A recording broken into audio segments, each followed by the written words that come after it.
అబ్బో ఇక్కడ కేజీ చీరలు కొంటే అర కేజీ చీరలు ఫ్రీ అంట. మంగళ్య షాపింగ్ మాల్ కేజీల్లో సేల్, టన్నుల్లో ఆనందం. నిషేధిత భూముల విషయంలో ప్రభుత్వం కీలక నిర్ణయాలు తీసుకోబోతోందా? నిషేధిత జాబితాలో ఉన్న భూములపై సర్కార్ తీసుకునే ఆలోచన ఏంటి? ఇంతకాలం పెండింగ్లో ఉన్న వేలాది దరఖాస్తులకు పరిష్కారం ఎలా చూపించబోతున్నారు? సబ్ రిజిస్ట్రార్ల విచక్షణాధికారాలకు చెక్ పెట్టి ప్రభుత్వం ఎలాంటి చర్యలు తీసుకోబోతోంది? వచ్చే కేబినెట్లో దీనిపై ప్రభుత్వం తీసుకునే నిర్ణయం ఏంటి? Let's watch the story. POB నిషేధిత జాబితాలో ఉన్న భూముల విషయంలో ప్రజలు ఆందోళన చెందాల్సిన అవసరం లేదని రాష్ట్ర రెవెన్యూ శాఖ మంత్రి పొంగులేటి శ్రీనివాసరెడ్డి స్పష్టం చేశారు.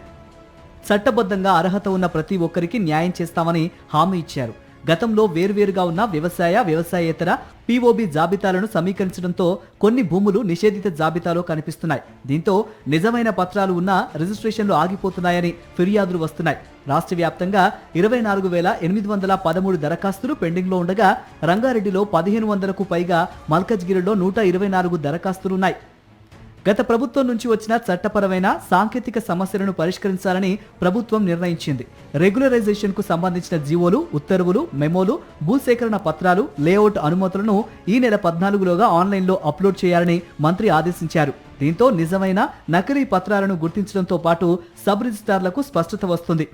పహానీ వివరాలు కూడా అందుబాటులో ఉండేలా చర్యలు తీసుకుంటున్నారు. పీఓబీ దరఖాస్తులను తహసీల్దార్ స్థాయిలో ఉంచకుండా నేరుగా కలెక్టర్కు పంపాలని నిర్ణయించారు. కలెక్టర్, జిల్లా రిజిస్ట్రార్ మధ్యే ఉత్తర ప్రత్యుత్తరాలు జరగాలని, ప్రతి దరఖాస్తును కేసువారీగా పరిశీలించి నిజమైన వాటిని యుద్ధ ప్రాతిపదికన పరిష్కరించాలని ఆదేశించారు.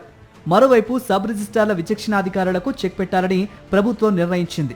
ఆన్లైన్లో ఉన్న వివరాల ఆధారంగానే నిర్ణయం తీసుకునేలా వారి అధికారాలను పరిమితం చేయనున్నారు. పీఓబీ జాబితాలో భూమి ఉందని చెప్పి రిజిస్ట్రేషన్కు వెంటనే తిరస్కరించకుండా 3 రోజుల సమయం తీసుకొని కారణాలను స్పష్టంగా తెలియజేయాలని మంత్రి సూచించారు. ప్రభుత్వ భూములు, ప్రభుత్వ ఆస్తుల పరిరక్షణలో ఎలాంటి రాజీ ఉండదని స్పష్టం చేశారు.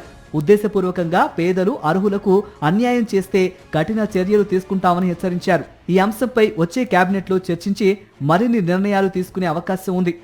మంత్రి ఆదేశాల మేరకు హైదరాబాద్, రంగారెడ్డి, మేడ్చల్, మల్కాజ్గిరి, సంగారెడ్డి జిల్లాల సబ్ రిజిస్ట్రార్లతో వెంటనే సమావేశం నిర్వహించి నిర్ణయాలను అమల్లోకి తీసుకురావాలని స్టాంప్స్ అండ్ రిజిస్ట్రేషన్ శాఖ ఐజీని ఆదేశించారు. 22A పీఓబీ భూముల సమస్యకు శాశ్వత పరిష్కారం చూపించడమే లక్ష్యంగా ప్రభుత్వం చర్యలు చేపడుతోంది. వచ్చే కేబినెట్లో ఎలాంటి నిర్ణయం తీసుకుంటారన్నది ఆసక్తికరంగా మారింది. మరిన్ని అప్డేట్స్ కోసం ఛానల్ ను సబ్స్క్రైబ్ చేయండి. నోటిఫికేషన్స్ కోసం బెల్ ఐకాన్ పై క్లిక్ చేయండి.